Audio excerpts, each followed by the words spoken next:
Bonsoir et bienvenue à tous. À travers un communiqué rendu public par le secrétariat général des services du Premier ministre, on apprend que le président de la République du Cameroun a décidé de la création d'un fonds spécial de solidarité nationale pour financer les opérations de lutte contre la pandémie de coronavirus. On apprend également que le chef de l'État a instruit de doter le dit fonds d'un montant de 1 milliard de francs CFA. Comment comprendre cette initiative du chef de l'État du Cameroun ? Quelle peut être la pertinence d'un tel projet au moment où le pays dépasse le cap de 200 cas de personnes infectées au coronavirus? Combien devrait-on pouvoir mobiliser au finish pour faire face de façon efficiente à cette pandémie? D'où viendra l'argent pour ravitailler ce fonds? Quel mécanisme activer pour obtenir le nerf de la guerre au moment où l'économie mondiale va s'effondrer? Toutes ces questions et bien d'autres constitueront la toile de fond de cette émission 237 le débat. Merci, madame, monsieur, de nous recevoir chez vous.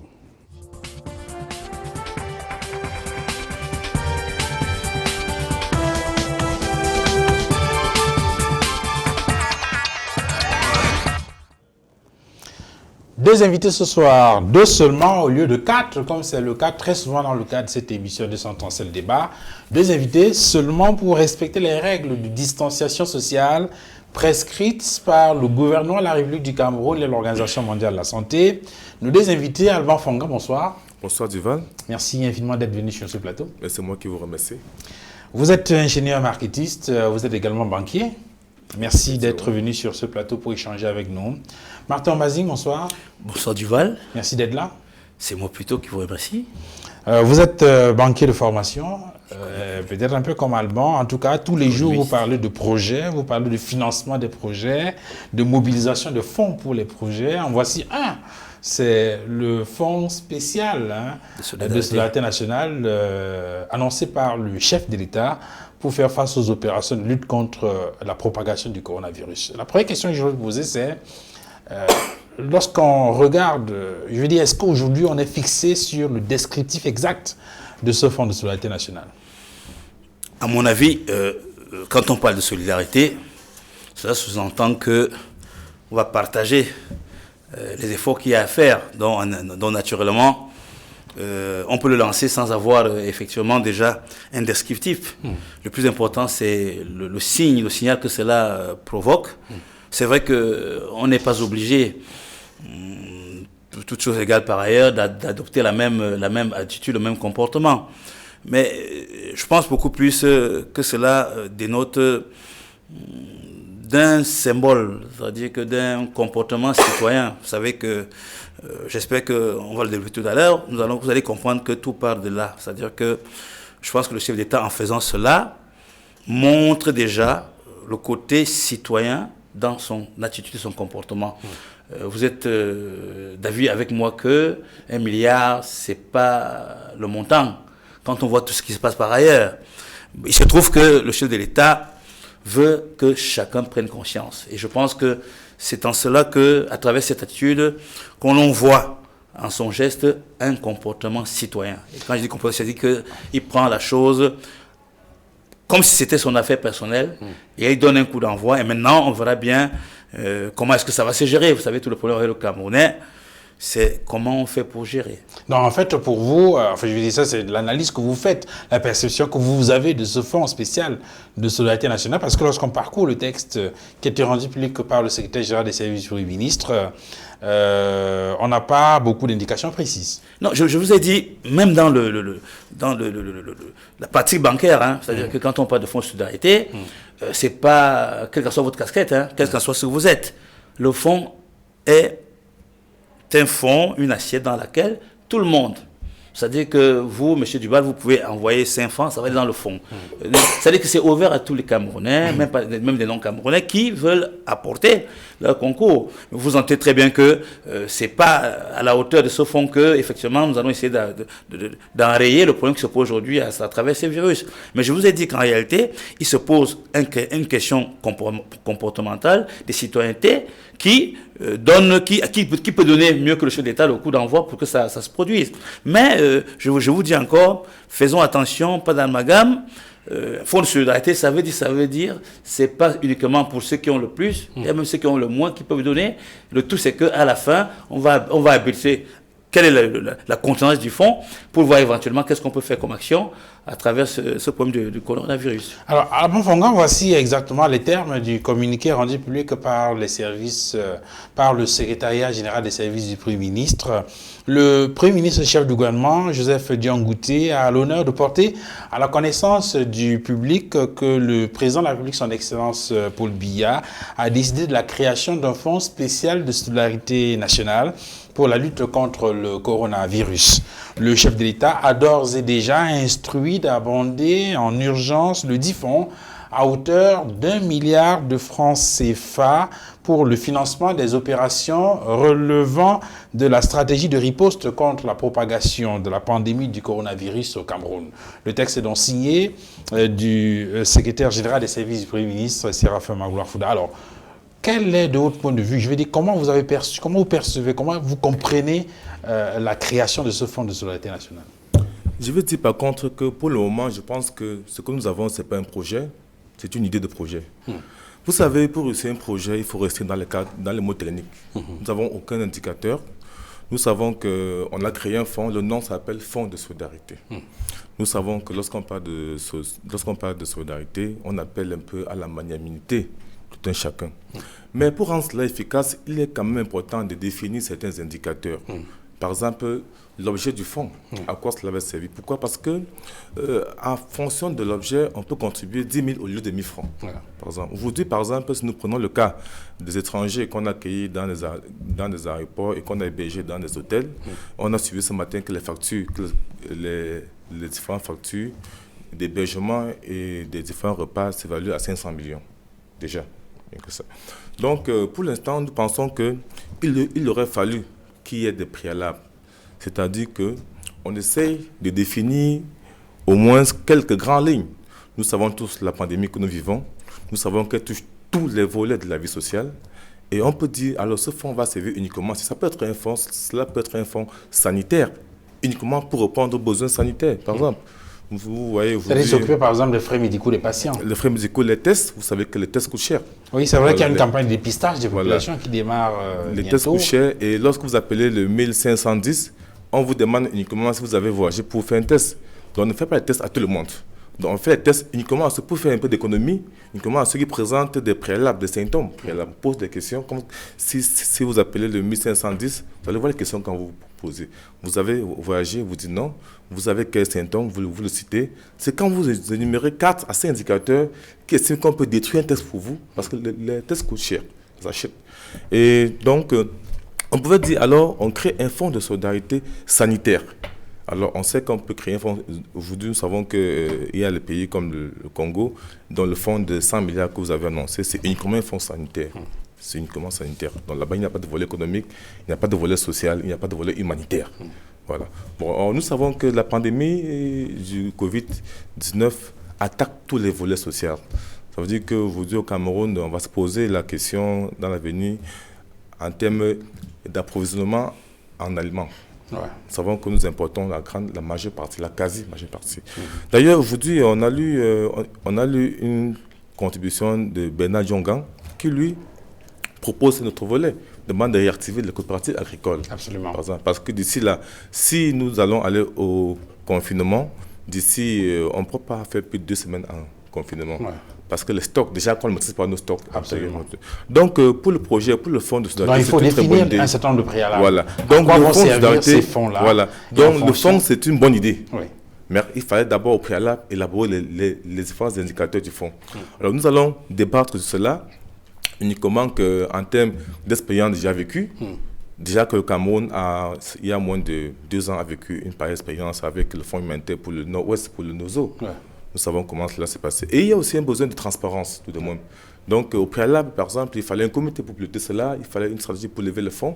Donc, je pense qu'il aurait fallu... Il y a un nombre de préalables de votre point de vue. Ah, voilà. Mais Martin, est-ce que, compte tenu des urgences, peut-être que c'est des opérations ou des précautions qu'on peut prendre a posteriori? Parce qu'on a eu le sentiment que, voilà, il y a par exemple les 13 minutes d'urgence que le président de la République a instruite depuis il y a pratiquement 2 semaines et qui ont d'ailleurs été renouvelées à travers une récente sortie du Premier ministre chef du gouvernement. On a bien vu qu'il y a des gens qu'on a mis en quarantaine, qu'on a confinés. Il faut les prendre en charge. On a évoqué un certain nombre de choses. Les frais médicaux, les repas dans les hôtels qui ont été réquisitionnés pour la circonstance. On avait peut-être besoin de fonds. On peut peut-être comprendre qu'on lance d'abord ce fonds-là.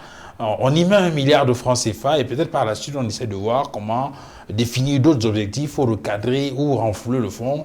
C'est peut-être la démarche qui est celle du gouvernement aujourd'hui, non?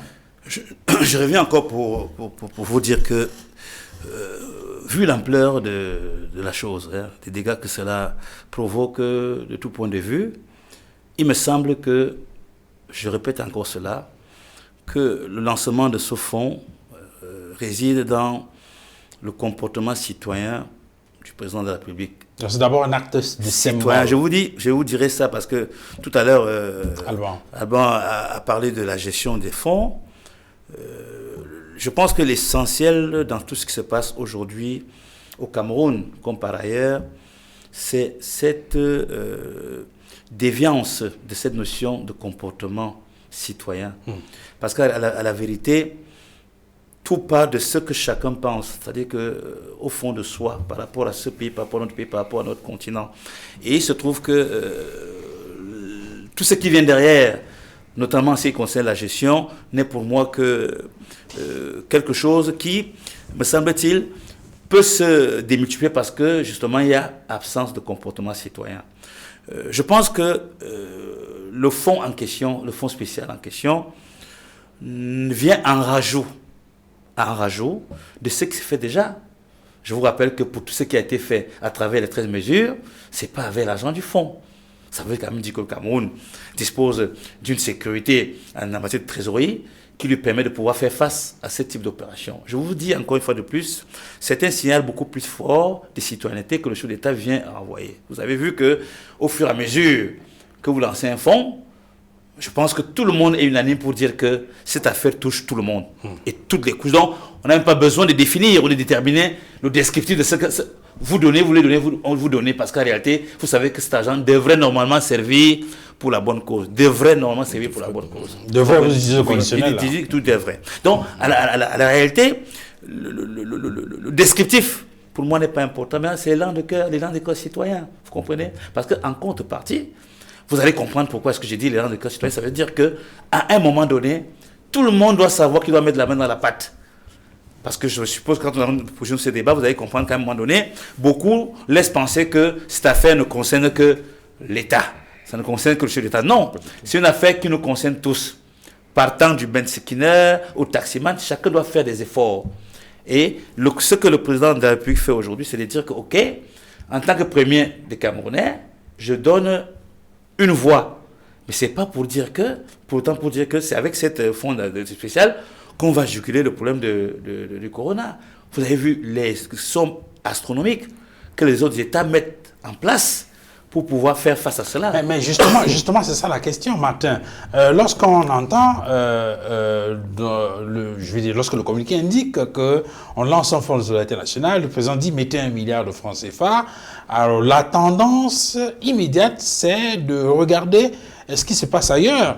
Lorsqu'on regarde, Alban l'indiquait tout à l'heure, au Congo, on a parlé d'un fonds de 100 milliards de francs CFA, on a décrété un état d'urgence sur 30 jours et on a dit qu'une partie de cet argent sera donnée par l'État et que l'autre partie devrait provenir des entreprises locales, des âmes de bonne volonté. On a vu qu'en Côte d'Ivoire, on a lancé un fonds de soutien au secteur privé. On parle d'environ 250 milliards de francs CFA. Il y a d'autres mesures qui ont été prises, par exemple la suspension des contrôles fiscaux pendant 3 mois ou encore le report du paiement des taxes pour un certain nombre de petits commerces sur la période de 3 mois, entre autres. Au Nigeria, on a vu qu'il y a des membres du Parlement, ça a commencé par les sénateurs, qui ont indiqué qu'ils donneraient 50% de leur revenu mensuel pour accompagner cette mesure. Ensuite, il y a eu les membres de la Chambre des représentants qui ont dit qu'ils dédieraient 2 mois de leur salaire. Puis on a vu un certain nombre... Alors bref, lorsqu'on compare, on regarde ce qui se passe ailleurs, on se dit, est-ce qu'il n'est pas important de donner toutes ces indications pour pouvoir, activer ou accélérer cet élan de solidarité nationale? Moi, je pense qu'il faut faire très attention. C'est pas du copier-coller. C'est-à-dire que moi, je le prends comme ça. Hein. C'est pour ça que j'ai fait une analyse froide. Je vous ai dit, le fonds spécial n'est pas une part du budget du Cameroun pour faire face à cette situation. Vous avez compris que sur les 100 milliards, les 200 milliards que vous annoncez, il y a une partie où l'État donne, une partie des entreprises, tout ça est flou. Pour au moins, c'est clair, nous savons que nous avons commencé à 1 milliard. Vous comprenez? Tout ce qu'on vous annonce là, c'est des annonces pour faire beau. Nous allons discuter tout à l'heure sur comment on gère cette histoire. Vous allez comprendre que les Africains ont tous le même problème, comportement citoyen, qui pour moi est à la base de tout. Je vous dis, ce n'est pas important. Ce qui est important, c'est ce que le président a initié. Maintenant, vous comprenez que lorsque vous entrez dans les autres sphères, vous comprenez que les uns et les autres n'ont pas la même manière d'alimenter le fonds. Vous comprenez? C'est parfois une partie où l'État apporte. Qu'est-ce que vous pensez? Que le Cameroun va rester les bras croisés en attendant que c'est le fonds qui doit faire face aux difficultés que les uns et les autres vivent aujourd'hui? Non, moi je pense qu'il ne faut pas faire d'amalgame. Le fonds, c'est le fonds. Les efforts que nous pourrions attendre de l'État du Cameroun à travers son budget sont une autre chose. Vous comprenez, non? Donc aujourd'hui, ce que nous voulons, c'est que, comme on fait le Téléthon, en France par exemple, on vous dit, vous donnez ce que vous pouvez, du plus pauvre. Je vous ai dit que le principe de la solidarité est invoqué dans ce fonds, pas par simple hasard de la chose. Je vous dis que même le Ben Sekiner, s'il a 5 francs, ça va entrer dans le fonds. C'est la solidarité. Vous comprenez? Ça n'a rien à voir. Moi, je suis persuadé que l'État du Cameroun va aussi associer à cela des mesures d'accompagnement. Parce que tout à l'heure, on parlera au plan économique des dégâts que cela va produire. Mais je peux déjà vous dire que le fonds de solidarité, ça c'est mon analyse à moi, je ne suis pas membre du gouvernement, est un fonds de solidarité spécial et qui attend donc que chaque Camerounais qui pense qu'il peut aider puisse le faire sans qu'il y ait une distinction de tribu, de race, de distinction sociale. Vous comprenez? Donc moi je pense qu'il faut qu'à un moment donné, qu'on fasse pas l'amalgame. On ne peut pas penser que l'État du Cameroun, avec tout ce qu'il fait aujourd'hui, avec les 2 guerres, Boko Haram, Nozo, vous savez que c'est lourd à supporter cette histoire. Donc il ne faut pas suivre la théorie du suivisme, hein, c'est-à-dire que, comme j'ai appris que le Congo a envoyé 100 milliards, demain matin, le Cameroun va se lever et dire aussi que je donne 100 milliards. Non, ça n'a pas de copie et de coller. Chaque pays vit cette situation en fonction de son environnement social et politique. Alors, un tel projet, c'est vrai que vous avez indiqué tout à l'heure qu'on est encore à l'initiation même du projet, Alba Fongan. Lorsqu'on écoute Martin Omba, il y a le premier avantage, c'est le symbole. Le président de la République qui prend une décision qui donne le là pour que cet élan de solidarité nationale puisse suivre.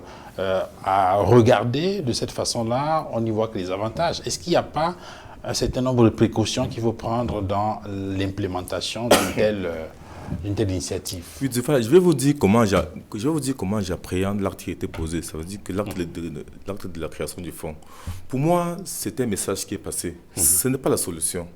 Moi, je pense que la solution arrive. Moi, je pense que c'est un acte qui prépare la solution. C'est pour dire, nous avons besoin d'une solidarité. Nous avons besoin que tout le monde contribue. Aujourd'hui, que les gens se mettent ensemble, qu'ils se serrent les coudes. On voit le temps court que les responsables des différents hôtels ont pris pour accepter les voyageurs. Par exemple, c'est un acte de solidarité. Là, on voit aujourd'hui, on demande aux transporteurs, n'est-ce pas, de passer de 70 places à 50 places sans baisser le prix du carburant. C'est un acte de solidarité. On demande, n'est-ce pas, aux voyageurs. Aujourd'hui, moi, j'ai voyagé le week-end dernier avec ma voiture. J'étais obligé de porter uniquement 2 personnes. J'étais avec la famille et puis 2 personnes derrière le 3. C'est un acte de solidarité. Donc, on se rend compte que c'est un message que le gouvernement passe au Cameroun pour dire préparez-vous, nous aurons besoin de nous mettre ensemble pour subjuguer cette crise. Mais je pense que je suis confiant. Le plan d'action arrive. Là, le plan d'action sera élaboré. Parce qu'effectivement, c'est quoi? C'est que je vais plutôt dire que ce que nous vivons aujourd'hui, le même mal qu'on vit partout. Et la plupart des pays, n'est-ce pas, qui ont initié certaines actions, sont des pays du même niveau que le Cameroun. C'est le même virus qui est partout, qui a les mêmes séquelles, qui instaure le couvre-feu partout, ce sont presque les mêmes mesures qui sont prises partout. Donc, il ne faudrait pas qu'on soit surpris qu'on ait des solutions qui se ressemblent. Parce qu'effectivement, on a les mêmes problèmes liés à l'alimentation, liés aux foules qui se regroupent et transmettent le virus, liés à la santé. C'est le corps humain. Le corps humain a une même anatomie. C'est le même problème partout. Donc nous risquons qu'à la longue, même pas à la longue, à très court terme, puisque la crise elle est grave, d'avoir presque les mêmes solutions. Je vous assure. Et je suis convaincu que ce fonds de solidarité qui est créé, ce n'est qu'un message qui est passé pour dire préparez-vous, mais je pense que le gouvernement est en train de travailler sur le plan d'action. Pourquoi? Parce que le GICAM a fait une sortie avant-hier qui donne ses propositions pour alléger le volet entreprise. Or, nous savons que dans le plan d'action du gouvernement, il y aura un volet entreprise lié justement à la fiscalité et tout ce qu'on a cité tout tantôt. Quand nous allons arriver dans la partie 2, nous allons aborder effectivement les différents volets que le plan d'action peut contenir. Donc, nous nous rendons compte que les acteurs déjà, chacun dans son domaine, aujourd'hui, je vais citer il y a 2 cas. Il y a le GICAM qui a sorti son communiqué. Nous avons aussi Bernard Djonga-Kon, qu'on connaît très très bien, Arctic, qui a aussi sorti aujourd'hui aussi ses propositions du point de vue agricole. Sans oublier que la semaine dernière, il y avait la PECAM, par exemple. Qui voilà, la PECAM, les banques, nous savons que la Banque centrale a travaillé sur un plan d'ingestion de 700 milliards en termes d'électricité dans le système bancaire. Et une originalité également, ils ont envisagé de jeter 100 milliards pour les microfinances. Même comme après cela a été un peu écarté, en disant qu'il est difficile de refinancer les crédits des microfinances, parce que lorsqu'on va entrer dans le portefeuille, apprécier les crédits en fonction des garanties, ce n'est pas évident. Vous savez que les microfinances prennent parfois les factures des frigos, des télévisions comme garantie. Et pour la Banque centrale, ce n'est pas évident de refinancer de tels crédits. Donc nous nous rendons compte que les acteurs, au niveau du bas échelle, sont en train d'élaborer chacun dans son domaine des solutions qui, à la longue, sera sommées et peut-être traitées pour faire un plan d'urgence national. Je pense que le plan d'urgence arrive. Mais nous sommes encore dans l'observation de la crise. Les mesures élémentaires qu'on prend d'ailleurs partout, c'est-à-dire se laver les mains, porter un cache-nez lorsqu'on est en public, voilà, sont respectés partout. Mais ce plan-là arrive. Alors, Martin, on parlait tout à l'heure, Alma évoquait tout à l'heure un certain nombre de précautions. Peut-être qu'il faut prendre dans la gestion de ce fonds, même si vous avez indiqué que ça ne devrait pas être un préalable nécessaire. Mais il est important quand même qu'on ait une idée de comment est-ce que, je dis, des précautions qui devraient être prises dans la mobilisation de ces fonds, dans la gestion de ces fonds, pour être sûr que cela va contribuer de façon efficiente à la lutte contre la propagation du coronavirus, non? Oui, cela va de soi. D'autant que d'expérience, ce genre d'initiative, c'est malheureusement passé sous une forme d'échec. Moi, je dirais d'échec parce qu'en réalité, nous avons un problème, c'est dans la transparence en matière de gestion des fonds.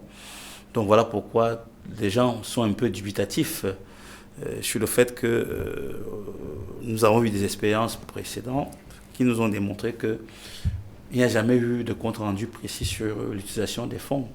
D'où notre gouvernance, notre rapport avec l'argent.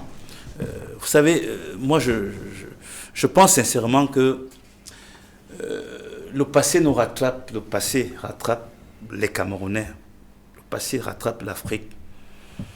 Il faut jamais oublier que nous ne sommes qu'au dernier escalier et que tout part de la mondialisation. C'est-à-dire que au jour d'aujourd'hui, l'histoire du Covid-19, on subit ça. On n'a même pas les moyens. Mais ce qu'on essaie de faire, c'est de ne pas rester les bras croisés. Vous voyez très bien tout ce qui se passe aujourd'hui. Et les Africains, et le Cameroun en particulier, auraient pu mieux faire si ceux qui sont à la tête de cette globalisation et de cette technologie avaient pris le taureau par les cornes, à savoir du dilemme qu'il y avait, je l'ai dit dernièrement, entre les vies humaines et l'économie. Malheureusement, ceux qui sont plus forts, les plus puissants, ont décidé de mettre en avance la survie de l'économie. Vous êtes d'accord avec moi que si depuis décembre, je dis décembre, on avait simplement mis en place le confinement dans tous nos aéroports et tout le reste, le Cameroun n'en serait même pas à 10. Oui. Donc vraiment, c'était la chose la plus simple pour nous pauvres. Parce que nous n'avons rien, on ne peut pas faire. Si la France n'arrive pas, si les Américains n'arrivent pas, ce n'est pas les Camerounais à qui vous allez demander. Donc je crois que la prudence avec laquelle le Cameroun prend cette histoire, me plaît beaucoup. Et je dirais aussi que vous allez m'expliquer quelle théorie et quel modèle économique l'on a déjà créé un jour où l'hypothèse de base, c'est de dire que le confinement, vous savez ce que ça dit, confinement? Tous ces sommes qu'on annonce ici ou là ne sont basées sur aucun modèle crédible. Et tout cet argent peut se retrouver enfoui dans la corruption et tout ce que vous savez. Il n'y a aucun modèle. Qu'est-ce que vous en savez? Aujourd'hui, on nous dit que c'est 5 jours. Après, on va nous dire que c'est 15 jours. Là, maintenant, la Grande-Bretagne dit la vie ne sera pas normale avant 6 mois. Vous savez ce que le fonds peut demander aujourd'hui pour calculer le montant de l'assiette qu'il faut pour que pendant les 6 mois, on continue à vivre au Cameroun normalement? Non, je crois qu'il faut faire très attention. La gestion de ce fonds, pour moi, doit nécessiter des personnes dont la moralité est incontestée et incontestable. Parce que, une fois encore, on ne peut pas s'amuser avec l'argent que les gens vont apporter pour sauver des vies. Et entre-temps, comment on fait? Comment on fait? Comment pouvez-vous faire une économie où la productivité, le rapport entre celui qui va travailler et les outils de travail, il y a une partie qui ne peut pas bouger? Parce que là présentement, les gens sont pressés de parler d'argent. Est-ce qu'on est conscient qu'au jour d'aujourd'hui, c'est plus de 3 milliards de personnes qui ne vous bougent pas? Qui ne bougent pas. Et donc, qui ne produisent pas. Qui ne produisent pas. Donc, en termes de croissance, nous sommes en récession. C'est-à-dire que la chute de la richesse créée mois par mois est ralentie de façon systématique 1 fois, 2 fois, 3 fois. Aux États-Unis, c'est 6 fois. Dans notre pays, c'est chaque fois que le taux de croissance baisse, on est en récession. L'économie mondiale est en récession. Donc, ce n'est pas le fonds spécial de garantie qui va venir nous faire sortir de la récession. Nous avons une économie qui est soutenue à 70% à travers le secteur agricole, l'agriculture et les métiers voisins. Et vous êtes d'accord avec moi aujourd'hui que le fonds de garantie peut, et éventuellement, si j'avais un avis à donner, servir pour nourrir le tissu agricole. Vous savez qu'aujourd'hui, nous sommes au mois d'avril. Que font les villageois, nos mamans? Ils vont au champ, elles brûlent pour commencer à cultiver, parce que ce que nous allons manger dans 3 mois se cultive aujourd'hui. Le fonds peut décider, outre les autres mesures, d'alimenter uniquement notre agriculture. Donc, moi, je pense que l'important aujourd'hui, c'est de dire que nous ne pouvons pas échouer face à ce type de situation parce qu'elle est extrêmement grave. Jamais le monde n'a connu ça. Bon, si maintenant, certains gestionnaires véreux qui ont eu pour habitude de se servir au lieu de servir, je pense qu'il y a quelque chose qui manque aussi, c'est la sanction. Lorsqu'on écoute Martin Omazi, il y a au moins 2 choses qu'on retient, parce que la question porte sur les précautions qu'il faut prendre pour une gestion efficiente de ce fonds de solidarité nationale. Je retiens 2 choses de son développement. Le premier élément qu'il essaie de développer, c'est que, au regard de la situation économique de notre pays et la situation économique du monde de façon globale, on ne devrait pas s'amuser à confier la gestion de ces fonds à n'importe qui, parce que demain ou après-demain, la situation va s'aggraver et il n'est pas question de jouer avec les fonds qui ont été mobilisés par les contribuables dans un contexte économique assez compliqué. Et le deuxième élément qui semble faire valoir, c'est que, en plus de cela, lorsqu'on regarde un peu les prévisions budgétaires, on était à 54 $ le baril au début. Là, on est à moins de 30. Donc, ça veut dire qu'il y a un certain nombre de recettes qui vont... Je veux pas aller dans les douanes pour voir au niveau des recettes douanières, avec tout ce qu'il y a comme pertes liées au déficit d'importation et tout ce qu'on peut imaginer. Ça veut dire que sur le plan économique, comme il a dit, on est pratiquement en récession. Et donc, de ce point de vue-là, on doit être extrêmement méticuleux dans la gestion de ce fonds de solidarité nationale qui ne devrait pas seulement être orienté, semble-t-il dire, aux frais médicaux, aux opérations sanitaires. Ça devrait peut-être amener également à donner un coup de main à ceux qui produisent. Je crois que c'est bien ce que... Bien évidemment. C'est votre avis? Voilà. J'ai dit dès le début qu'à la partie 2, lorsque nous allons parler effectivement des possibilités des programmes économiques, qu'on pourrait mettre en œuvre pour juguler cela. Parce que dans cela qu'on pourrait parler de récession. Dans les fonctionnalités, encore, c'est pas ce niveau-là. On est encore dans... bon. Donc, nous sommes encore dans un outil d'appel, comme on dit tantôt. Donc, je vais réagir en disant que, premièrement, l'économie mondiale aujourd'hui n'est pas à la quête de la croissance. La récession même n'est pas ça le problème. Ça fait une semaine qu'elle est entrée en récession. Ça, c'est clair pour tout le monde. Mais aujourd'hui, l'économie mondiale est en train de lutter pour garder les idéaux qu'elle avait, pour que le monde ne s'écroule pas. Nous sommes en train de combattre contre l'écroulement. Pourquoi? Parce que le monde n'a pas été préparé. Il n'y a eu aucun système qui était préparé pour gérer une telle crise. C'est une crise inattendue, c'est ça. Parce que vous allez rendre compte qu'il y a l'OMS qui intervient lorsqu'il y a des pandémies de santé dans des régions. Il y a le Fonds alimentaire mondial qui intervient lorsqu'il y a les crises alimentaires dans des régions. Vous voyez qu'il y a des organismes. On a créé des différents outils pour intervenir lorsqu'il y a des crises dans le monde. Dans le système onusien. On a même créé le conseil de sécurité au cas où deux pays ne s'entendent pas. Alors, on va intervenir, on met la paix. Mais on n'a prévu aucun système pour... On n'a pas prévu une crise comme celle-ci, disons-le comme ça clairement. Donc, le monde aujourd'hui, c'est comme quelqu'un qui lutte pour survivre. Donc, tous les plans que vous suivez, tous les programmes que vous suivez, dedans, il n'y a aucune certitude. Et puisque maintenant, c'est de la projection économique, on utilise la périodicité économique la plus courte, qui est trimestrielle. Elle rend compte que tous les plans ont deux phases. Il y a une phase à 3 mois, une phase à 6 mois. On dit, bon, peut-être à 6 mois, on va d'abord sortir un plan pour 3 mois. On peut dire exonération d'impôts, comme vous voyez partout, c'est le même système. Et après 3 mois, on va observer c'est des mesures qui ont été prises en Côte d'Ivoire. Après 3 mois, et on dit toujours que constamment, on va se concerter pour voir l'évolution, évaluer et voir ce qu'il faut prendre comme mesure. Et après 3 mois, donc, on va voir ce que ça produit et voir ce qu'on peut. Donc aujourd'hui, le monde lutte pour survivre aujourd'hui. Le monde, le système lutte, les institutions luttent pour survivre aujourd'hui. Parce qu'on est face à un ennemi inconnu. Personne ne peut faire une projection claire dans 2 semaines. Vous voyez que toutes les mesures qu'on prend, dans 2 semaines, on va renouveler et on renouvelle toujours. Donc nous sommes dans une crise.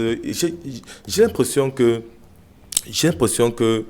le volet, les impacts économiques de la crise, on ne sait pas encore pencher dessus.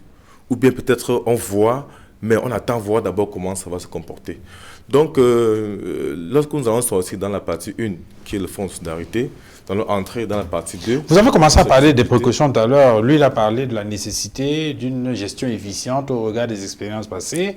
Vous avez également insisté aussi sur cette voilà, donc je disais tantôt qu'effectivement, j'aurais eu matière à analyse, sans uniquement pas spéculer, si au préalable il y avait quelques indicateurs. D'entrée de jeu, j'ai dit que bon là, le fonds, on l'a créé, on l'a annoncé, on a annoncé la création d'un fonds, on n'a pas annoncé les personnes qui vont le gérer, on n'a pas annoncé l'objet du fonds, on n'a pas annoncé la période de mobilisation, parce que nous sommes dans une crise. L'objet du fonds, c'est la crise, c'est comment faire pour... Bon, l'objet est là. Non, il y a plusieurs objets. Maintenant, vous voyez, non. En fait, ce que moi je crois, c'est que... Mais bon, lutte contre la crise. Oui, tout à l'heure, j'ai dit que la crise a plusieurs volets. Sanitaire, humanitaire, social, il y a économique, plusieurs volets. Soutien aux donc, on peut dire, pour commencer, on lance un fonds de solidarité pour parer aux urgences. Tout à l'heure, j'ai énuméré le fait qu'il y a les hôtels qui réclament 500 millions pour les 2 semaines. Pour les 2 semaines qu'on passait ce qu'on a hébergé là-bas. Nous sommes à 243 cas testés. Alors, et le ministre de la Santé dit bien que la menace, que le risque, que demain risque d'être pire. Donc, tout à l'heure, il n'y a pas plus de 200 cas actifs dans les 243. J'ai parlé aussi du besoin des ressources pour acheter les tests. Vous avez suivi que la Chine a livré 10 000 tests, c'est 10 millions de tests en France, et c'était même rare, le stock est rare. Vous avez suivi un pays qui a envoyé son stock de masques en Italie, bon, en supposant que là-bas c'est plus urgent, lui n'a pas... Donc, nous avons besoin des ressources pour acquérir et les masques, et les tests, et tout ce qui va avec. Même le traitement, vous n'en pas de la chloroquine. Et on regardait tout à l'heure le journal d'Equinox de télévision avec ce reportage de Guy Zogo où on apprenait qu'il y a des gens qui sont en confinement, je veux dire qu'on a installés dans les logements sociaux à Olembe et qui sont dans des conditions qu'ils dénoncent et estiment qu'ils ne sont pas correctement pris en charge. Cela indique qu'il y a une nécessité effectivement d'apporter également une chose un soutien maintenant, à ces populations-là. Puisqu'il est confirmé que la chloroquine peut soigner éventuellement. Mais au Cameroun, je ne pense pas que nous posons la chloroquine. Il va falloir l'acheter aussi. Donc je pense que ce sont les utilités du fond. Donc on peut d'abord, au départ, avec force d'identité, parer à l'extrême urgence. On dit achat de chloroquine pour le traitement, achat de tests. Il faut qu'on sache qui sont malades. Tant qu'on ne sait pas lesquels sont malades, on ne peut pas savoir comment élaborer un plan sanitaire. Alors peut-être à Douala, on a 243, on a dit qu'à Douala, on peut avoir dans les 10 jours 2000, 3000 malades, mais il faut bien qu'on fasse les tests. Vraiment déjà voir s'il y a assez de tests. Nous savons qu'il y a rupture de tests un peu de partout. Alors vu sous cet angle-là, Martin, cela veut dire que les urgences sont essentiellement sanitaires. Hein, puisqu'on parle par exemple de la campagne de dépistage massif qui devra débuter à Douala demain jeudi. Ensuite, il y a les frais médicaux des patients. On parle également de cette chloroquine-là. On parle d'ouvrir également les centres de tests dans d'autres villes qui ne sont pas encore... De toute évidence, les urgences sont essentiellement sanitaires. Essentiellement. Et que peut-être on sera obligé de reléguer au second plan le projet de soutien aux agriculteurs. Le véritable problème, c'est quoi? C'est que vous ignorez, c'est qu'on ne peut pas éliminer ce virus comme ça. Même si c'est que vous mettez le test à tous les Camerounais, ça ne va pas résoudre le problème au plan économique, vous comprenez? Je veux dire par là que le plus simple pour le Cameroun, c'est de mettre en place, d'être rigoureux.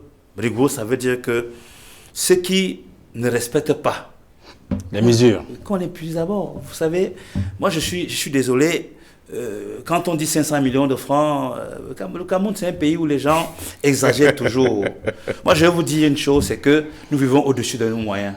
Vous le savez très bien, que les gens ne viennent pas au Cameroun, parce que lorsque vous prenez deux pays et que vous les comparez, le coût en matière de tourisme est extrêmement élevé. C'est-à-dire que les coûts des hôtels ici à Douala ou à Yaoundé rivalisent avec les hôtels à Paris. Est-ce que c'est normal? Donc, je pense qu'il ne faut pas que lorsqu'il y a des problèmes, un problème comme celui-là qui est planétaire, et donc personne n'arrive aujourd'hui à résoudre, que certains pensent qu'ils vont essayer de venir profiter ou faire des bénéfices par rapport. Nous sommes d'accord que lorsqu'on réquisitionne votre hôtel, d'abord, vous n'avez pas le choix. Mais en même temps, on se dit quand même que cette solidarité-là, le comportement citoyen voudrait que tout ce qui est fait là soit juste. Alors, ces gens qui demandent aujourd'hui, par exemple, qu'on paie les factures très chères, mais c'est les mêmes gens qui ont laissé ces gens qui sont arrivés partir. Le comportement citoyen, je dis encore, c'est de ça, la solidarité. Mais en même temps, c'est pas eux qui devaient organiser la sécurité. Je vous dis, monsieur Duval, lorsque vous êtes dans un système de confinement, de l'aéroport que vous descendez jusqu'à l'hôtel où vous habitez, vous êtes censé être surveillé. Vous me comprenez? Donc, même ces gens qui sont entrés dans les hôtels et qui sont ressortis, que ces gens qui étaient dans les hôtels et qui ont appelé les filles, mais tous ces gars-là, tous ces gens-là devaient être mis au cachot depuis très longtemps. Parce que plus on laisse ces gens circuler, plus les problèmes, le Cameroun n'a pas les moyens. Je vous ai dit aujourd'hui, vous-même voyez, je dis déjà, on va en parler tout à l'heure, que la Chine, la grande Chine, qui attendait 6% de croissance, n'est même pas sûr d'avoir 1% de croissance. Donc, aucun pays ne peut sortir de cette histoire sans... Et quand on parle de croissance, ça parle du budget. Donc, je vous dis, l'histoire du Fonds de solidarité n'est qu'un épiphénomène. C'est un élan de cœur. Vous comprenez? Donc, ce n'est pas ça qui va venir conscientiser les Camerounais qui continuent à faire comme si de rien n'était. Je vous dis, si vous avez 100 francs, allez mettre ces 100 francs. Maintenant, qui va gérer, on verra après. Mais pour l'instant, ce qu'on souhaite, c'est que les gens respectent les 13 mesures. Ça, c'est d'abord plus fort que l'argent. Hein? Je veux dire, faire attention. Le niveau d'endettement, tous ces États-là qui proclament, ils financent ça comment? Il y a eu un rectificatif budgétaire. On ne sort pas l'argent des impôts des Camerounais ou des peuples comme ça. C'est bien beau de dire que nous commençons par un fonds de solidarité et maintenant, il y aura certainement, comme a dit M. Fongon, des mesures d'accompagnement qui vont faire intervenir le budget de l'État. Et vous savez très bien que lorsqu'il y a confinement, il y a moins de recettes fiscales. Vous savez très bien que notre budget est financé à hauteur de plus du tiers du travail des Camerounais sur place. La TVA, les taxes et tout ça. Le pétrole occupe à peine pas plus de 1000 milliards. Vous comprenez? Donc, le travail notre travail, la résidence du Cameroun, réside dans ce que les BAM-SAM, le secteur informel. Vous savez, M. Duval, le mal va arriver, hein? C'est déjà là. Les écoles sont fermées. Pouvez-vous me calculer le manque à gagner, rien que en prenant l'éducation de base, l'éducation scolaire et l'université? Le nombre de petites cantines, de sous-cantines, vous imaginez? C'est l'économie est morte. Donc, je veux bien qu'à un moment donné, qu'on parle des choses sur lesquelles l'État régalien doit s'occuper, à savoir la santé des Camerounais. Mais le fonds de solidarité est là certainement peut-être pour soutenir ce type d'opération. Vous savez, non? Une fois que l'école reprend, vous savez le nombre de dettes. Vous savez que c'est ça la vie, vous voyez les tontines journaliers. Je vends 1000 francs aujourd'hui, je cotise 500, ainsi de suite, ainsi de suite. Donc, vous avez toute une chaîne. Et cette population-là, est-ce qu'elle est même identifiable? Donc, nous allons arriver à un système où, même si cet argent est là, le Camerounais étant quelqu'un qui n'aime pas la discipline, on a du mal à savoir à qui... Je vais faire une parenthèse là. N'est-ce pas? Oui. Oui, je vais se faire une parenthèse. Parce que, vous savez, à chaque mesure qu'on prenne, il faut prendre également des dispositions pour que la mesure puisse réussir. Ouais. Vous voyez, les 13 mesures qui ont été prises ont eu une faille en ce sens que... Et qui ont été reconduites, il faut rappeler. On s'est pas rassuré que sur le marché, il y a les gels désinfectants. Je pense que des mesures pareilles se prennent avec également des mesures pour rendre ces produits disponibles pour laver les mains. Les gels qu'on vendait à 1700 sont passés à 3500 francs. Les cache-nez que j'ai acheté le paquet de 40 au début des mesures à 18 000, je l'ai acheté avant-hier à 35 000 francs. Le même paquet. Donc c'est encore une opportunité c'est encore un moyen pour appauvrir les Camerounais. C'est pour dire que quoi? C'est pour dire que il est important que nous apprenions à prendre des mesures avec des dispositions pour faire réussir ces mesures. Ce n'est pas de dire les Camerounais doivent faire l'effort de respecter tout ce qu'on a pris comme mesure, mais est-ce qu'on peut le respecter? Oui, mais on a été surpris aussi, Alban. Il fallait bien prendre des dispositions et peut-être directement prendre des mesures prendre des mesures pour produire les gels. Ouais. C'est un produit local. Nous avons vu des gens qui le produisent à la maison. Les gens ne savent pas si c'est de bonne qualité. Il y a une floraison de marques de gel. On ne sait pas d'où cela sort. C'est fait dans quelles conditions sanitaires. Nous devions prendre cette disposition dès le début et parer à la pénurie des gels sur le marché. En prenant directement des mesures pour le produire. Surtout que c'est un produit qui est simple à produire. Avec l'emballage, on peut le faire. C'est un produit qui peut se faire 100% localement. Et également, trouver des moyens de produire les masques simples, dessus pour... Donc, je pense que il y a ça qui peut être fait, qui pourrait être fait pour aider par les Camerounais. Là, je voulais vraiment faire une parenthèse pour que lorsque nous apprécions les éléments, nous puissions à l'apprécier dans tous les contours. Parce qu'il faut réussir une action. Ça sert d'initier une action, après ça accuser les autres de l'échec de l'action qu'on a initiée. Lorsqu'on initie une action, on prend des mesures pour faire réussir l'action. Alors, vous savez, moi, je voulais dire ceci. Il faut qu'on soit conséquent et qu'on accepte exactement le chemin qu'on a pris au départ. Hein. Vous savez, il fut un moment donné où les délocalisations étaient la règle. C'est-à-dire que chacun courait pour aller produire en Chine, en Asie du Sud-Est. Même les simples papiers, je dis les bûchettes, les cul-dents. Tous les jours, on crie ici que le Cameroun importe. Nul ne peut se prévaloir de sa propre turpitude. Si nous n'arrivons pas à fabriquer des gels aujourd'hui, c'est parce que nous avons décidé d'être des Bayam Salam. Nous savons que notre économie souffre aujourd'hui parce que le secteur secondaire a été abandonné.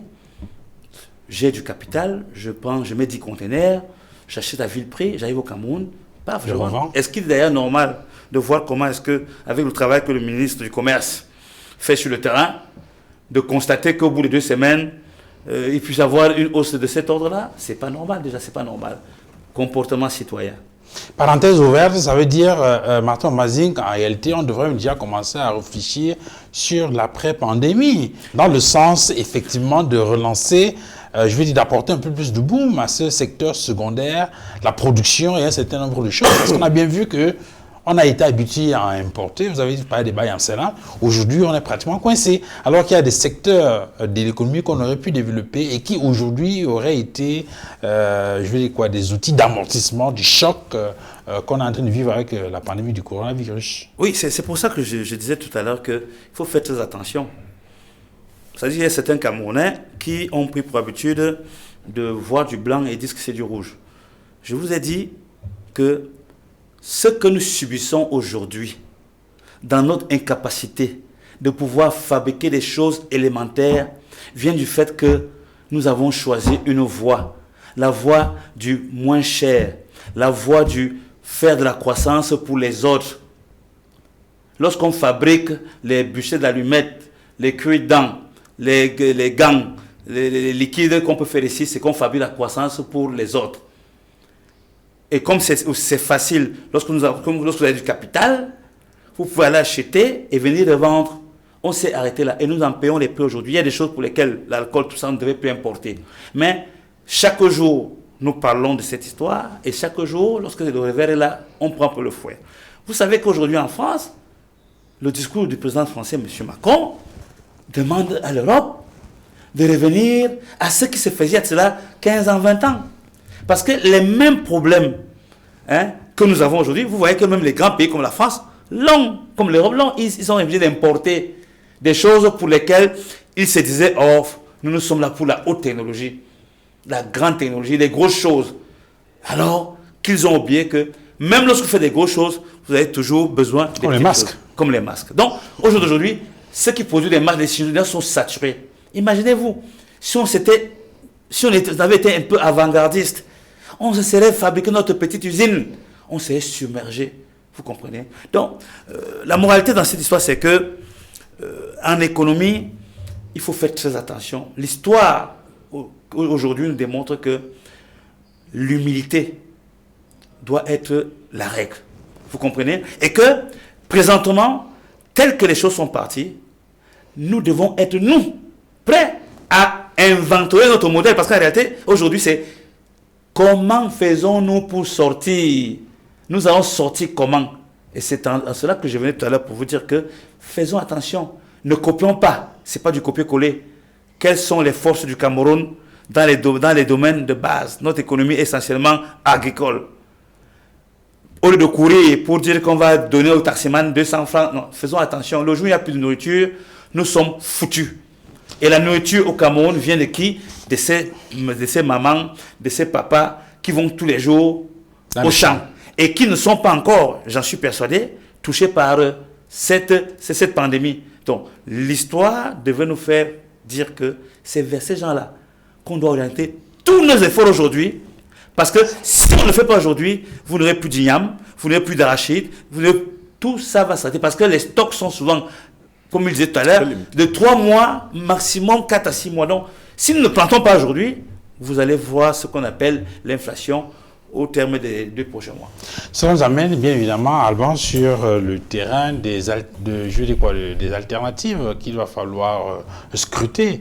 C'est vrai qu'il y a ce fonds de solidarité nationale, ce fonds spécial de solidarité nationale annoncé par le chef de l'État, mais peut-être qu'à côté de ce fonds-là, il y a d'autres mesures économiques, financières, peut-être budgétaires, qu'on va devoir envisager pour faire face de façon efficiente à cette lutte contre le coronavirus.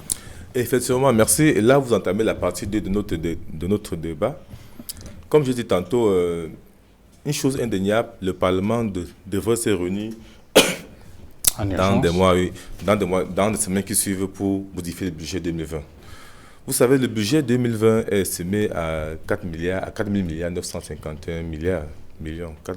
4 951 milliards. Ouais. Évidemment que le plan d'urgence, comme le plan d'action, comme on dit, va intégrer tous les volets de l'économie. Le volet social, le volet appui aux entreprises, n'est-ce pas? Le volet agricole, comme l'a dit Martin, n'est-ce pas? Ça, c'est la spécificité du Cameroun. Bon, vous allez rendre compte que le plan d'urgence de d'autres pays ont intégré le fait qu'il y avait déjà des coopératives agricoles qui ont des stocks, presque sur 12 mois. Nous n'avons pas. Bon, c'était un projet passé. Par le passé, nous avions beaucoup de coopératives qui ont disparu. Donc, il va de soi que l'État a d'énormes possibilités de faire des coupes dans son budget. C'est-à-dire que le budget 2020, essentiellement, puisque nous entrons en récession, doit être modifié. Et maintenant, nous pouvons voir les différents postes dans lesquels l'État peut mobiliser. Lorsqu'on parle d'appui aux entreprises, sur 3 mois par exemple, si l'État fait l'appui aux entreprises sur 3 mois, en termes de différer les paiements de l'impôt, ça fait 500 milliards en moyenne. Parce que dans le budget 2020, les recettes attendues des impôts, c'est 2900 milliards déjà. Et si on fait un peu le prorata de ces chiffres-là, ça représente environ 730 milliards en 3 mois d'impôts. Donc l'État peut dire, alors ces 730 milliards, je ne les prends pas en 3 mois. Mais pourquoi est-ce qu'on ne prend pas ce chiffre-là? Parce que dans ce chiffre-là, il y a aussi les contributions de l'État, parce que l'État est le premier contributeur. Parce que nous avons 1200 milliards de TVA, par exemple. Ouais. Nous avons 370 milliards, n'est-ce pas, d'impôts sur les revenus des personnes physiques. L'État aussi paie ces impôts-là. C'est pourquoi dans 700 milliards, on peut estimer que l'État reçoit des entreprises la moitié, disons 300 milliards.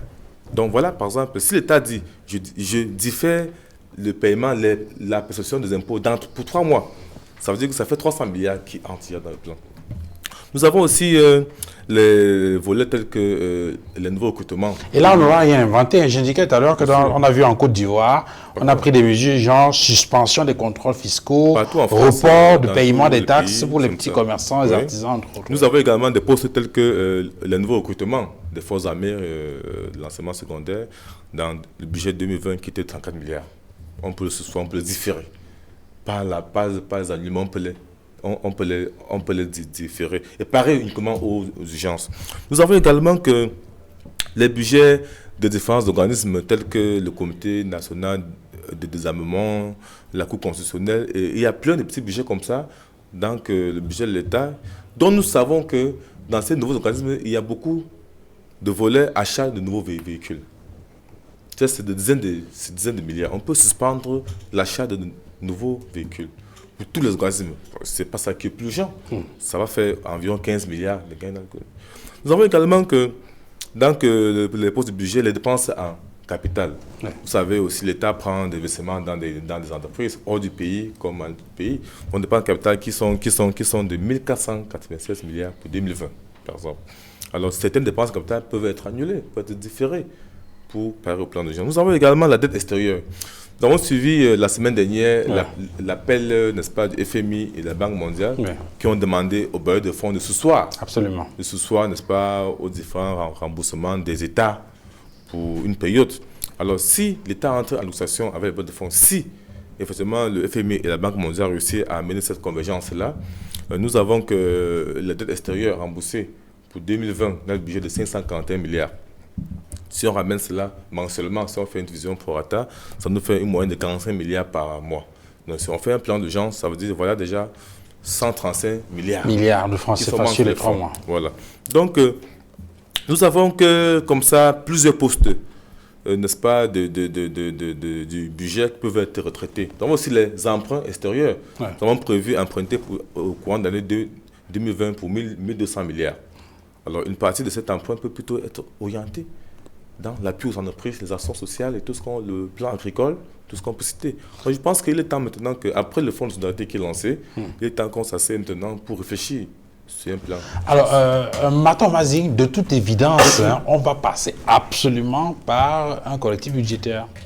À la vérité, c'est ça. C'est pour ça que tout à l'heure, j'ai expliqué que le Cameroun ne peut pas avoir pour celle stratégie, le fonds de solidarité, c'est quelque chose qui vient, comme je vous ai dit tout à l'heure, en appui. Bon, maintenant, il faut quand même que l'on se dise des vérités au niveau des choix que nous devons opérer. Ouais.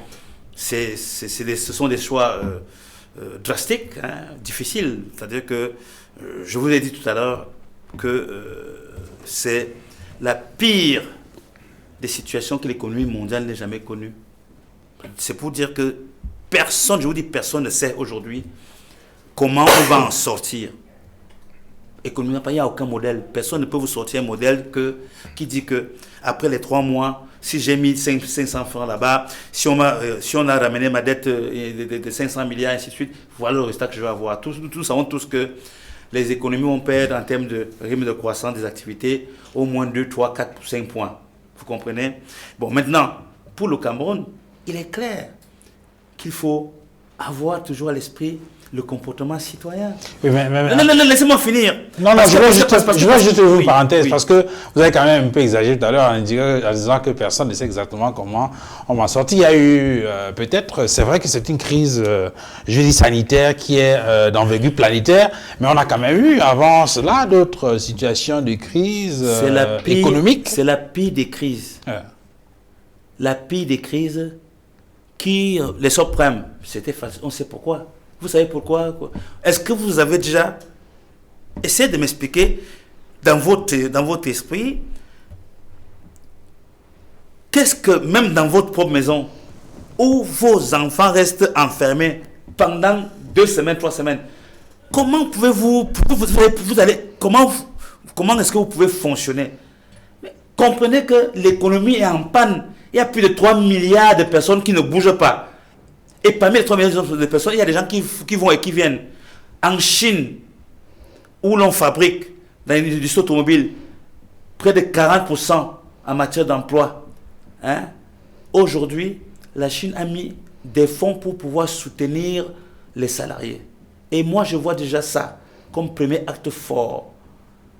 La consommation. Vous savez très bien que si la consommation est en panne, comment donc faire pour que ceux qui ne vont pas au travail puissent pouvoir avoir accès au Cameroun? Malheureusement, il n'y a pas d'assurance chômage. Vous comprenez? Dans d'autres choses, c'est facile à faire. On prend tous ceux qui sont allés au chômage. C'est ce discours que je veux écouter maintenant. Pourquoi on a quand même le sentiment que même si c'est compliqué, on a quand même des issues. Vous avez parlé de la crise des subprimes, il y a eu d'autres crises avant. On se souvient qu'en 1929, après la crise économique, il y a eu des gens qui sont entrés au labo, genre John Menakis et les autres. Et après, on a eu quand même des solutions pour le moment, nous jouons sur. Je dis toujours, tout le monde le sait, le court terme, tout ça, tout le monde peut faire. On peut faire 3 mois, 6 mois, 9 mois, 12 mois. Dès que ça commence à s'allonger.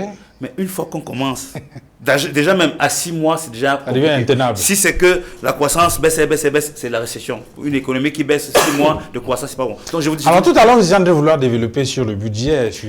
Alors, ce que je vois, ce que je pense en fait, c'est que il ne faut pas chercher des budgets à 14 heures. Le comportement citoyen, j'insiste encore, voudrait que ceux qui sont à l'Assemblée, c'est l'appui d'abord. Nous devons faire des coupes. Nous ne devons pas toucher à l'investissement. Nous savons le pourcentage que ce sont des investissements qui est encore relativement bas. Mais nous devons couper. Et c'est un signal fort. Que le fonctionnement, notre budget de fonctionnement soit réduit à sa plus stricte expression. Vous comprenez? Vous n'allez pas dire aux gens de venir cotiser dans le fonds pendant qu'ils ne voient aucun signal dans le traitement de train de vie. Vous comprenez? Ou les bons de... Je vous dis qu'il y a des grandes entreprises, que je ne citerai pas ici, qui ont supprimé les voyages, les missions. Parce que c'est la santé, mais parce que aussi, vous allez travailler avec qui? Vous me dites, ok, les banquiers se sont assis, ils ont mis les taux d'intérêt à 0. Et puis, une fois que les taux d'intérêt sont à 0, je vais venir prendre l'argent pour aller garder à la banque dans mes coffres qui m'encombrent alors qu'il n'y a pas la demande, il n'y a pas d'activité. Donc, je vous dis, faites attention, ne copions pas, restons lucides. Le Cameroun n'a pas les moyens de suivre cette philosophie-là. Ce modèle économique-là, nous ne devons pas le faire. Nous devons prendre des mesures qui interviennent et qui sont dépendantes de nos forces. Notre budget est financé à plus du tiers, à plus des 3, des 4 tiers, des 2 tiers, par le travail qui est fait au Cameroun de manière endogène. Regardez bien les montants qui viennent de l'autre côté, que ce soit au niveau de la dette. Donc, ce n'est pas parce qu'on va réduire les taux que l'activité va reprendre. Ce n'est pas parce qu'on va prendre certaines mesures en donnant des subventions ou des aides à certaines catégories que ça va reprendre le jour où le confinement va s'arrêter. Est-ce que vous comprenez? Ça va s'arrêter le jour où le confinement va s'arrêter. Ça veut dire que Quand vous allez voir M. Duval, vous êtes 200 personnes à Equinox par exemple, le jour où vous voyez les 200 personnes revenir au travail chaque matin, vous pouvez maintenant penser un modèle économique crédible. Pour l'instant, nous devons serrer la ceinture, baisser de manière drastique, je dis encore, le budget de fonctionnement. Je sais que ça ne va pas plaire, mais c'est ce qu'il faut faire parce que vous n'avez pas demandé aux Camerounais de continuer sur le haut ou dans le fond, alors que le Camerounais voit très bien qu'il y a des marges de manœuvre qu'on peut dégager dans le budget fonctionnement. Toutes les dépenses de prestige, d'ailleurs même, le gouvernement camerounais a commencé, hein, puisqu'apparemment aucun ministre ne voyage, n'est-ce pas? Oh oui, donc ça veut dire que ça ne se dit pas, mais c'est aussi une façon de réduire la dépense publique. Donc la qualité de la dépense publique revient sur la table pour que nous puissions essayer de penser que au sortir, parce que c'est ces pays-là qui prennent conscience de la gravité de la situation dans plus de 3 mois qui seront présents lorsque les choses vont reprendre. Alors, vous avez commencé tout à l'heure à développer sur le correctif budgétaire à Lomfongan avec la réorientation d'un certain nombre de lignes budgétaires ou bien des lignes de dépenses. On peut peut-être attendre également des gestes assez forts d'un certain nombre de personnes qui font fonctionner les institutions. On indiquait tout à l'heure qu'on a vu ce qui s'est passé au Nigeria, par exemple, où les sénateurs ont annoncé les premiers qui donneraient 50% de leurs revenus mensuels pour lutter contre le coronavirus. Et les membres de la Chambre des représentants leur ont emboîté le pas en indiquant qu'ils donneraient 2 mois de leur salaire mensuel pour lutter contre le coronavirus. Puis il y a eu des membres du gouvernement, on parle de 43 membres du gouvernement, qui ont également dédié leur salaire à la lutte contre le coronavirus. Peut-être qu'on devrait voir des actions de ce genre dans notre pays, le Cameroun, pour impulser davantage et encourager même les Camerounais à mobiliser leurs moyens pour contribuer à ce fonds de solidarité nationale, au-delà des actions d'envergure liées peut-être au collectif budgétaire pour soutenir cette lutte contre la propagation du Covid. Oui, Duval, nous avons dit d'entrée de jeu que le fonds de solidarité n'empêche pas le déploiement du plan d'urgence. Ouais. Même lorsque le plan sera élaboré, lorsque le Parlement aura siégé, lorsque les montants seront adoptés, lorsque le budget 2020 sera corrigé, voilà, le fonds de solidarité va continuer. Okay. Pourquoi? Parce que, vous, au Nigeria, par exemple, vous avez vu au Gabon, le Gabon a commencé premier avant tout le monde. C'est la famille présidentielle qui a commencé à fournir le fonds. Donc, on dit que, c'est pourquoi je disais tout à l'heure au départ que lorsqu'on crée un fonds, c'est important de définir son objectif. Il peut intervenir uniquement en cas humanitaire, à déployer les humanitaires où vous avez suivi la communauté Ben siégé avec les maires des services en ce moment pour décider de recruter 500 agents sanitaires qui vont sillonner les maisons, les domiciles pour sensibiliser. Voilà des actions humanitaires. Donc, le fonds de solidarité va continuer à fonctionner, être mobilisé, mais il faudrait maintenant un plan structurel pour recadrer l'économie. Aussi un plan structurel qui permettra de ne plus, en fait, d'éviter de tomber dorénavant dans cette situation. Tout à l'heure, n'est-ce pas, Martin a parlé d'un programme agricole, par exemple. Le plan d'urgence peut être orienté en partie, peut-être à 30% au volet agricole. Mais je voulais dire que cette crise a un très grand avantage. Je voulais sortir dans le cadre de l'Institut pour dire que le monde a un avantage que la Chine l'a vécu 2-3 mois avant tout le monde. Donc aujourd'hui, beaucoup s'inspirent de comment elle a géré la crise. Par exemple, on a confiné à Wuhan. On a confiné, on a des populations, vous sortez pas, tout ça. Et c'est cette formule-là que d'autres pays sont en train d'expérimenter. Donc je pense qu'aujourd'hui, cette crise-là, au moins, c'est là un avantage. C'est même différent des autres crises. On vous a dit que chaque 100 ans, il y avait une crise, la rougeole, le choléra. Mais celle-ci s'est manifestée en Chine. Nous avons cru que c'est la maladie des Chinois. Ça va rester là-bas. Nous avons commencé à avoir peur des Chinois. Je me souviens, quand je voyageais au mois de février, vraiment, avant l'aéroport, on m'a demandé si j'étais en Chine, pas récemment. Alors, j'étais en Chine en avril 2019. J'étais en Chine. Alors, lorsqu'on regarde dans mon passeport, on regarde le visa, on voit avril 2019, on dit, ah, vous étiez en Chine avant que le virus ne commence. Donc, on avait déjà peur des Chinois. Même dehors, là, on avait peur des Chinois.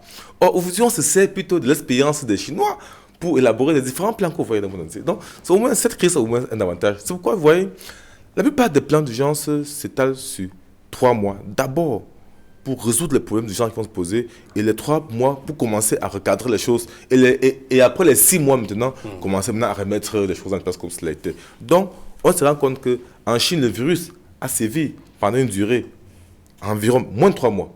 Moins de 3 mois, ils ont pu contenir, ils ont eu 3 000 morts, environ 3 000 morts. Et 3 000 morts et sur combien 80 000 contaminés. Ils ont commencé à avoir des guérisons. À un moment donné, la charge virale a commencé à s'estomper. Donc, conclusion, les scientifiques ont matière à réfléchir, les économistes ont matière à réfléchir, les politiques également ont matière à agir. C'est bien. En s'inspirant de l'expérience chinoise. Maintenant, tout le monde s'inspire de ce cas-là et puis on peut aisément projeter. En dehors des éléments que nous avons évoqués, est-ce qu'il y a d'autres leviers, Martin Mazik, sur lesquels on peut s'appuyer pour envisager une lutte efficiente contre le coronavirus? Bien évidemment, quand je parle des leviers, je parle notamment des leviers économiques ou budgétaires ou financiers même. À un moment donné, je crois, avant même que ce fonds de solidarité nationale soit annoncé, j'ai discuté avec un certain nombre de personnes la semaine dernière qui parlaient même de la possibilité d'aller chercher les fonds dans les banques. Enfin, parler de l'État. Et le financement, le soutien aux entreprises, il fallait faire jouer les banques, par exemple. Vous savez, les approches qu'on peut avoir, si vous avez constaté, on n'invente pas de fil à couper du beurre. Hein, donc vous allez constater que dans tous les pays au monde, c'est quasiment le même type de mesures. Je pense que dans un premier temps, vraiment, pour être cohérent, c'est d'abord respecter les mesures. L'argent, pour moi, vient après, parce qu'en réalité, je vous ai dit, mettez les taux négatifs, personne ne viendra emprunter. Pour que moi, en particulier, je vienne prendre un crédit, il faut que je sois là-bas, il faut que je signe les documents. Puisque je suis confiné, je ne peux pas. Donc, pour moi, le problème de l'argent n'est pas aussi important que ça. Vous savez très bien que le système bancaire mondial... C'est tout de même le nerf de la guerre. Oui, hein, c'est le nerf de la guerre, mais il faut comprendre que c'est une croyance, c'est une vue de l'esprit. Même quand ça se passe mal, vous avez vu aux États-Unis, on a mis la planche à bière, on a tout fait. C'est pas ça qui permet de sortir du problème. On a mis plus de 1900 milliards d'euros. Ouais. Si vous essayez de convertir ça en francs CFA, c'est énorme. C'est énorme. Donc, imaginez-vous ce que les Américains, les Américains ont mis sur la table pour essayer de... Ils ont essayé de distribuer partout. Alors, ce qu'il faut comprendre aujourd'hui, c'est que sans les hommes, on ne peut rien. Et si les hommes sont confinés, rien ne peut... Je ne sais pas comment je peux vous faire comprendre ça. Ça me paraît évident et ça me paraît simple. Donc tout ce que nous allons faire là, mettez de l'argent à zéro, mettez de l'argent partout. C'est pas ça le problème aujourd'hui, c'est que ceux qui sont là pour travailler, c'est les hommes. Et que ces hommes-là sont confinés, ils ne sortent pas pour aller au travail. Vous comprenez? Donc même si c'est que l'argent coûte moins cher, c'est pas ça qui va faire redémarrer l'activité. L'activité va redémarrer quand le marché, l'offre et la demande vont se rencontrer de tout point de vue. Vous comprenez? Donc, il est nécessaire que le banquier fasse son travail, à savoir dire que j'ai mis à la disposition du public, du grand public, tous les mécanismes pour que l'argent qui est le nerf de la guerre soit accessible. Des dispositions qui permettent que les entreprises puissent emprunter avec souplesse, avec flexibilité. Mais que pouvez-vous faire de dynamique lorsque les acteurs sont confinés? Donc, le vrai combat aujourd'hui, c'est de dire que nous sommes avant-gardistes parce que nous avons mis en place des choses, des mécanismes pour soutenir l'économie endogène, je dis bien endogène, c'est-à-dire que nous avons ciblé exactement quels sont les secteurs pour lesquels, si ça dure encore 3 mois, les Camerounais ne vont pas mourir de faim. Vous savez très bien que c'est à partir de la famine que tout se clenche. Hein. Vous avez beau donner l'argent à 0 francs, si les gens ont faim, tout ça ne peut pas marcher. Donc, une fois que vous avez pris cette mesure-là, à savoir que vous avez mis le paquet sur les choses qui font la soutenabilité de votre économie. Après, maintenant, vous vous contentez de mettre la rigueur sur le respect des mesures. Vous comprenez? Donc, à mon avis, il faut faire très attention. Nous passons à une phase où les gens prenaient ce virus pas très au sérieux. Mais il faut faire comprendre, une fois de plus, même si c'est le domaine économique qui prévaut aujourd'hui, que sans le retour à la santé, il n'y aura pas de retour à la croissance. Et je vais vous dire que le Cameroun, qui attendait 3,5, 3,9 par là de croissance, ne peut plus attendre ces 3,9. Ce sera maxi 1, entre 1 et 2, n'est-ce pas? Entre 1 et 2, Et si on est déjà entre les deux, ça agit automatiquement. Du coup, le corriger du budget est obligatoire. Vous comprenez? Pour qu'on essaie de ne pas... Et puis, je vais vous dire quelque chose que je pense. Au sortir de cette épidémie, on va justement mesurer la vraie résilience de l'économie du Cameroun. Vous comprenez? Parce que je continue à penser que si on met le paquet sur sur le cœur de notre économie, on sera moins d'effet que beaucoup d'autres pays. Et donc, je ne serais pas surpris même qu'on soit au-dessus de 2 en termes de croissance. Et ce secteur, bien évidemment, c'est le secteur agricole. À Fonga, au niveau sous-régional, il y a un certain nombre de mesures qui ont été envisagées. Je veux dire, pas sous-régional, sur le plan communautaire. On a parlé récemment de la CEMAC. Il y a eu un certain nombre de rencontres qui sont tenues. On a même parlé... Alors, est-ce que toutes ces mesures, de votre point de vue, peuvent contribuer de façon efficiente à barrer la route à la propagation du coronavirus et à quelle échelle? Oui, au niveau sous-régional, l'organisme qui aujourd'hui s'est prononcé à plusieurs reprises, c'est la Banque centrale, qui a appelé les banques à ne pas cesser d'injecter de la liquidité, qui a dit, je crois que le dernier comité de politique monétaire a siégé la semaine dernière, et ils ont promis apporter des mesures d'appui aux banques et aussi d'activer le fonds de garantie. Bon, je n'ai pas suivi, il y a aussi la COBAC aussi, la COBAC qui a adressé une correspondance aux banques pour les interpeller d'être préventifs, d'être méticuleux dans les nouveaux crédits qu'ils vont accorder, d'avoir beaucoup de prudence, de privilégier uniquement les crédits dont ils sont sûrs pour limiter les crédits douteux, pour limiter les pertes en fin d'exercice, pour limiter la dégradation des ratios.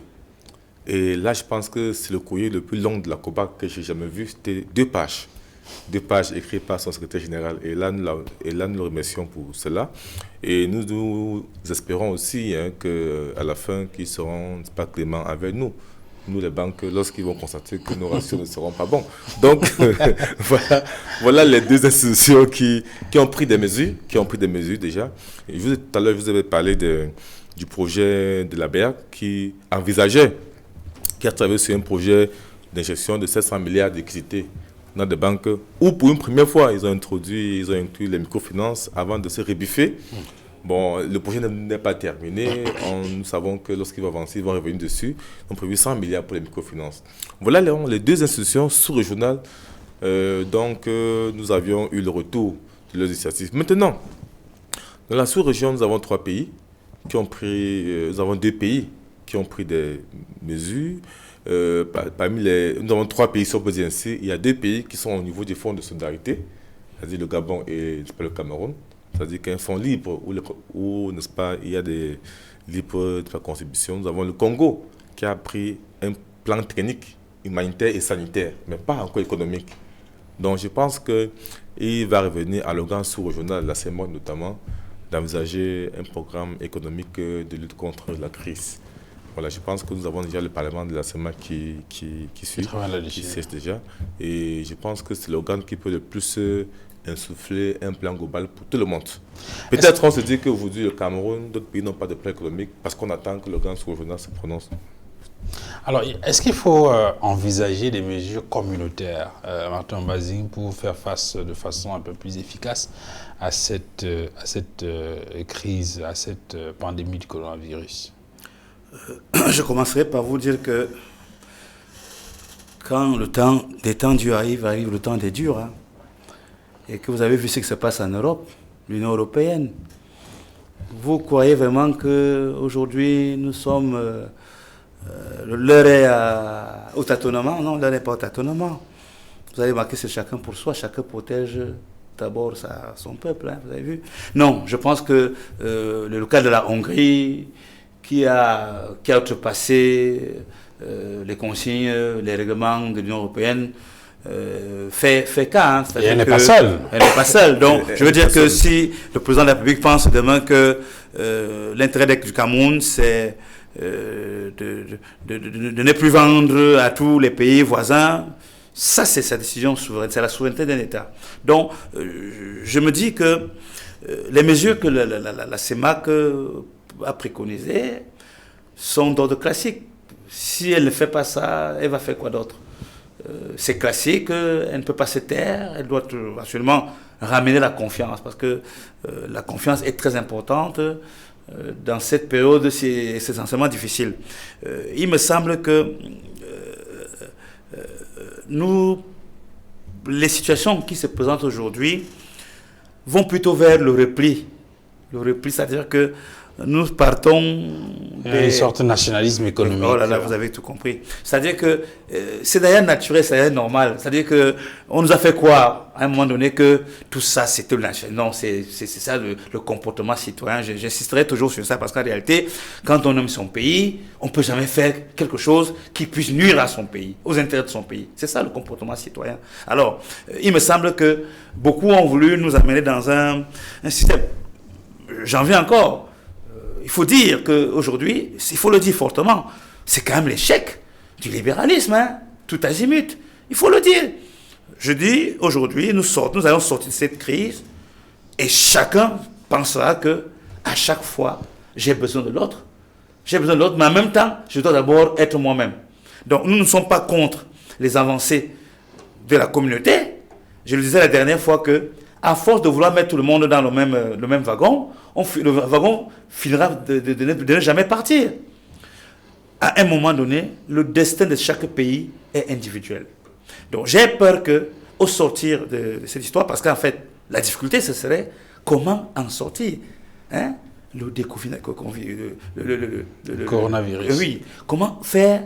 Ce sera par vague, ce sera par ville, ce sera d'abord à Yaoundé ou à Douala. Donc, imaginons-nous si on doit donc penser ça au niveau de la communauté. Non, je pense qu'à un moment donné, chacun va essayer d'abord de sécuriser sa zone et puis maintenant d'apporter, par exemple, des solutions qui ont marché vers l'autre, vous comprenez? Donc, je ne pense pas d'un bloc, d'un programme massif en bloc que tous les pays vont appliquer au même moment.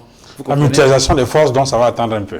Ça va attendre un peu, mais financièrement, ça peut se faire parce que l'argent se gère très facilement. Mais maintenant, sur le terrain, il serait difficile parce que nous n'avons pas le même timing, le même rythme en ce qui concerne la sortie. Parce que tout le problème, l'enjeu aujourd'hui, c'est de dire que comment on fait pour sortir. Parce que si même on dit aujourd'hui que le virus a été dompté, vous croyez que vous allez avoir tous les doualets qui vont sortir pour dire que demain matin on va au travail? Il y aura encore des gens qui vont dire regarder à la fenêtre pendant 2 jours. Vous comprenez? Donc, il y a tout un temps. L'horizon temporel doit être géré de la manière la plus minutieuse possible. Et il n'y a pas de hasard, il n'y a pas d'improvisation, il n'y a pas de suivisme. Donc, je pense qu'à un moment donné, notre communauté va d'abord s'arrêter un peu. Parce que chaque pays a sa particularité. On est en train de sortir de l'émission, peut-être un mot de fin, Alban Fongan. C'est vrai que lorsqu'on parle de banque et d'argent, Martin Bon estime que oui, c'est important, mais ce n'est pas la priorité. On a quand même discuté avec un certain nombre de banquiers la semaine dernière qui attendaient beaucoup de la BEAC, dans le sens d'apporter un peu plus de soutien ou d'assouplir des mesures que, je veux dire, dans le soutien aux banques et un certain nombre de mesures, peut-être nécessiter même de revoir le dispositif d'octroi des crédits, notamment aux banques commerciales, qui devrait leur permettre donc peut-être de mobiliser plus de fonds envers les structures, notamment les structures qui sont un peu plus actives en ce moment dans la lutte contre le coronavirus. Je pense notamment aux structures qui travaillent, comment on appelle ça, les structures pharmaceutiques. Hein. Vous avez parlé tout à l'heure des entreprises qui produisent du gel et bien d'autres. Alors, il y a beaucoup de souhaits, beaucoup de vœux qui étaient mis en direction de la BEAC. Peut-être qu'il va falloir attendre encore un tout petit peu. C'est vrai qu'il y a quelques choses qui ont été annoncées, mais peut-être qu'elles sont, on va dire oui, intéressantes, mais on peut mieux faire. Oui, je vais dire, répondre en disant qu'il est nécessaire, il est important que la BEAC désormais, en pareille crise comme ceci, intègre les établissements de microfinance dans les plans de structuration. Nous avons quand même au Cameroun 419 microfinances quand même. Et nous ne pouvons pas uniquement élaborer un plan pour le banque. Il faut trouver un système. S'il faut créer le fonds de garantie, il faut le faire. Il faut qu'on passe à l'acte, il faut qu'on passe à l'action. Parce qu'aujourd'hui, si la BEAC produit un plan uniquement pour les banques commerciales, sans prévoir pour les agents de microfinance, ça serait un problème. Parce que également, ce sont des institutions qui conservent par devers eux l'épargne des millions de Camerounais. Je préfère parler en millions de Camerounais. Mais pour moi, j'ai 3 choses à dire au sortir de cette crise. Tout le monde est unanime sur un fait. L'ordre mondial ne sera plus le même après cette crise. La façon de vivre ensemble, la façon de travailler ensemble, la façon de penser l'avenir va changer. Mais une chose qui est pour moi une opportunité pour notre pays, pour moi l'opportunité pour le Cameroun, c'est la pharmacopée traditionnelle. Nous voyons depuis plusieurs semaines une multitude de traitements traditionnels à base de ginger, à base de l'ail, à base de feu de cactus, à base d'écorce de chloroquine, à base de tout cela. Mais il est important que lorsque des personnes pareilles font des déclarations dans les réseaux sociaux, qu'il y ait un comité de recherche, un comité scientifique qui puisse dire, mais pourquoi il dit qu'il peut soigner ça avec... On voit.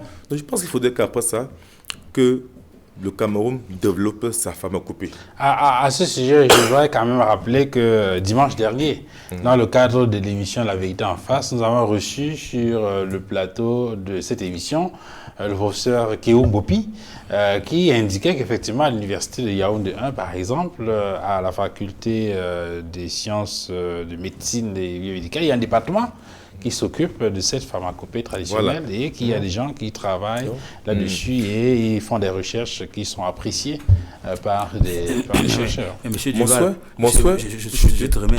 Monsieur Duval, ce qu'il faut quand même aussi dire, il faut le relever, en ce qui concerne la recherche, dans un pays, c'est un révélateur fort de développement. C'est-à-dire que vous voyez la part incongrue qui est réservée à notre recherche. Donc, vous n'allez pas me dire que c'est avec une ardoise comme celle-là qu'on peut développer. Ils font déjà ce qu'ils peuvent, mais tout laisse porte à croire que si ce budget pouvait être relevé, ça donnerait un ton à ce qui peut se faire à l'avenir. Oui, mais le NIA dont il parle au quartier, ça n'a pas besoin d'avoir des milliards. Donc, je pense que l'opportunité que le Cameroun aura à l'issue de cette crise, c'est de développer, je le répète, c'est de développer la pharmacopée traditionnelle africaine, ou bien de développer la pharmacopée africaine. Parce qu'il est inadmissible que nous n'avons pas à produire la chloroquine.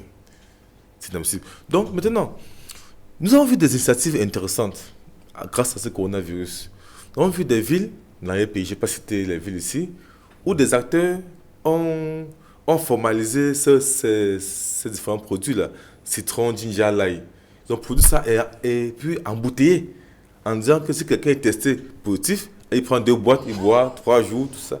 Mais il faudrait donc que le gouvernement, sincèrement, s'y met pour développer cette formalisation de la pharmacopée. En France, d'insister là-dessus, les étudiants pourraient croire que c'est la solution au coronavirus. Je pense.